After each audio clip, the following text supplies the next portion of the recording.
YouTube के मुअज़्ज़िज़ दोस्तों, अस्सलामु अलैकुम।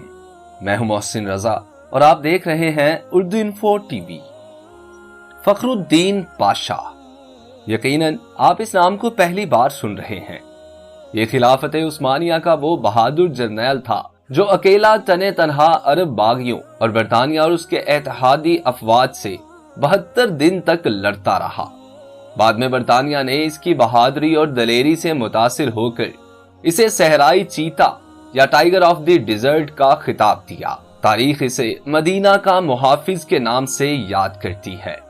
वीडियो का बाकायदा आगाज करने से पहले आप सब दोस्तों से गुजारिश है कि हमारे चैनल को सब्सक्राइब करके साथ लगे बेल आइकॉन को प्रेस कर दीजिए।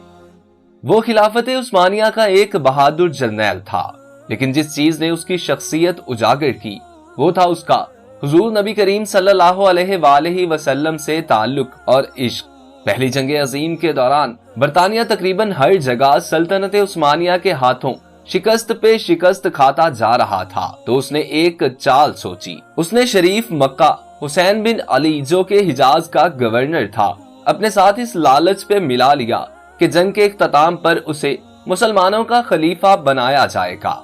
शरीफ मक्का ने खिलाफत उस्मानिया के खिलाफ बगावत कर दी और मक्का और जद्दा पर कब्जा कर लिया। उसके बाद वो मदीना की तरफ बढ़ा। उसके साथ अंग्रेज और फ्रांसीसी फौजें भी थीं और लॉरेंस ऑफ अरेबिया नामी बदनामे जमाना जासूस भी था। उन्होंने 1916 को मदीना का मुहासरा कर लिया। ये मुहासरा 1919 तक जारी रहा, क्योंकि इनको यहाँ के उस्मानी मुजाहिदों की तरफ से सख्त मुजाहमत का सामना करना पड़ा। इस वक्त मदीना शहर का दिफा एक उस्मानी सिपा सालार फखरी पाशा या उमर फखरुद्दीन पाशा के जेरे निगरानी था। ये शख्स इंतहाई दलेर और साहिब ईमान था। मदीना मुनव्वरा के बासी उसकी बहादुरी और हुस्न इंतजाम पर इसे बहुत पसंद करते थे। अरबों की गद्दारी की वजह से उस्मानिया को शदीद धचका लगा और बरतानिया और उसके इत्तेहादी बड़ी तेजी से उस्मानिया के इलाकों को अपने कब्जे में लेते जा रहे थे।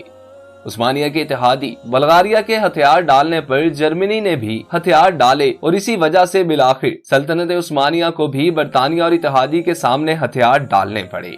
इस वक्त शरीफ मक्का और उनके बेटे अली, फैसल और अब्दुल्ला इस ख्याल में थे कि अब फखरुद्दीन भी हथियार डाल देगा और मदीना उनके हाथ आ जाएगा, लेकिन फखरुद्दीन ने हथियार नहीं डाले और बराबर लड़ता रहा। मदीना शहर को सामान पहुंचाने वाली ट्रेन को अंग्रेज नाकारा कर चुके थे और इसी तरह फखरुद्दीन को बाहर से कोई इमदाद नहीं पहुंच रही थी। मुहासरे के दौरान मदीना पर 130 बार हमला किया गया और 30 अप्रैल 1918 को मदीना की मुकद्दस सरजमीन पर 300 बम बरसाए गए। खाने पीने की चीजें खत्म हो चुकी थी और फखरुद्दीन और उसकी फौज टिड्डे खाते रहे, लेकिन हथियार ना डाले, इसलिए कि फखरुद्दीन पाशा को ख्वाब में हुजूर नबी करीम सल्लल्लाहु अलैहि वसल्लम ने हुक्म दिया था कि हथियार नहीं डालना।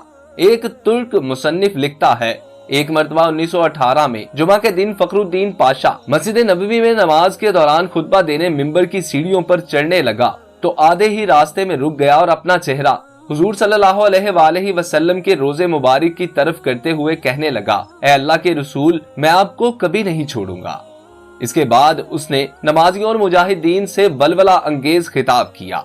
अगस्त 1918 में जब उसे शरीफ मक्का की तरफ से पैगाम आया कि हथियार डाल दो, तो उसने इन अल्फाज में जवाब दिया, फखरी पाशा की तरफ से जो उस्मानी अफवाज का सिपा सालार और सबसे मुकद्दस शहर मदीना का मुहाफिज और हुजूर सल्लल्लाहु अलैहि वसल्लम का अदना गुलाम है, उस अल्लाह के नाम से जो हर जगह मौजूद है, क्या मैं उसके सामने हथियार डालूं जिसने इस्लाम की ताकत को तोड़ा, मुसलमानों के दरमियान खून रेजी का सवालिया निशान डाला और खुद को अंग्रेज के मातहत किया। जुमेरात की रात मैंने ख्वाब में देखा कि मैं थका हुआ पैदल चल रहा था, इस ख्याल में कि किस तरह मदीना का दिफा किया जाए। अचानक मैंने एक जगह पर खुद को नामालूम अफराद के दरमियान पाया जो कि काम कर रहे थे। फिर उनमें से मैंने एक बुजुर्ग शख्सियत को देखा। वो हुजूर सल्लल्लाहु अलैहि वसल्लम थे, उन पर अल्लाह की रहमत हो।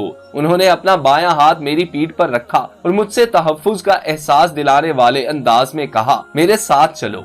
मैं इनके साथ 3-4 कदम तक चला और फिर बेदार हो गया। मैं फौरन मस्जिद नबवी गया और उनके रोजे के करीब अपने रब के हुजूर सजदे में गिर पड़ा और अल्लाह का शुक्र अदा किया।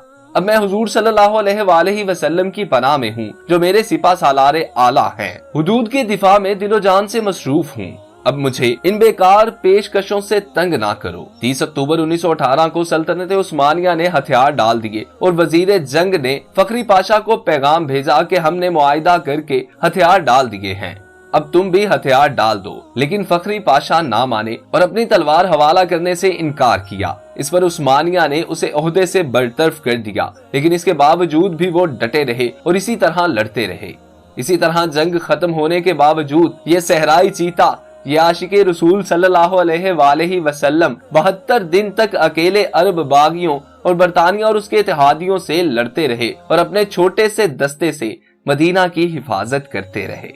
آخرکار اس کے اپنے ہی ساتھیوں نے تنگ آ کر خود اس کو پکڑ کر دشمنوں کے حوالے کر دیا۔ یہ 2 فروری 1919 کو شریف مکہ کے بیٹے علی اور عبداللہ شہر مدینہ میں داخل ہوئے اور 12 دن تک شہر نبی صلی اللہ علیہ وآلہ وسلم میں لوٹ مار کرتے رہے۔ 4850 گھروں کو جن کو فخر الدین نے تالے لگوائے تھے انہوں نے توڑ کر لوٹ لیا۔ فخر الدین نے 2 سال قید میں گزارے۔ 1921 کو رہائی ملنے کے بعد دوبارہ ترکی افواج میں شامل ہوئے اور یونان اور فرانسیسیوں کے خلاف جنگیں لڑی۔ اس کے بعد وہ افغانستان میں ترکی کے سفیر رہے۔ 22 نومبر 1948 کو دل کا دورہ پڑا اور اپنے خالق حقیقی سے جا ملے۔ ان کی خواہش کے مطابق انہیں استنبول میں دفن کیا گیا۔ اللہ آپ کی قبر کو نور سے بھر دے۔ افسوس اس بات کا ہے کہ ہماری نسل سرے سے ہی اس نام سے ناواقف ہیں۔ ایک سوچی سمجھی سازش کے تحت ہمیں سوشل میڈیا اور فضول فلموں ڈراموں میں مشغول کیا گیا ہے تاکہ ہم اپنے آباء و اجداد کے ایمان افروز کارناموں سے بالکل بے خبر رہیں اور ہمارے اندر عقابی روح پیدا نہ ہو۔ اس جرنیل کی داستان کے بعد شاید ہر کوئی خواہش کرے گا کہ کاش اس کی جگہ وہ خود ہوتا اور اسے حضور صلی اللہ علیہ وآلہ وسلم کی طرف سے اس طرح حکم مل پاتا۔ اب وقت آ گیا ہے کہ ہم دوبارہ اپنے اس اسلام کو زندہ کریں جو اللہ اور اس کے رسول صلی اللہ علیہ وآلہ وسلم کے نام پر مر مٹے۔ تو دوستو، کیسی لگی آج کی ہماری یہ ویڈیو؟ اگر آپ لوگوں کو ہماری ویڈیو پسند آئی ہو تو براہ کرم ویڈیو کو لائک کیجیے، ہمارے channel Urdu info T V کو سبسکرائب کر کے ساتھ لگے بیل آئیکن کو پریس کر دیجیے تاکہ اس قسم کی ہر نئی آنے والی ویڈیو بر وقت آپ تک پہنچ سکے۔ اللہ آپ کا اور میرا حامی و ناصر ہو۔ اللہ نگہبان۔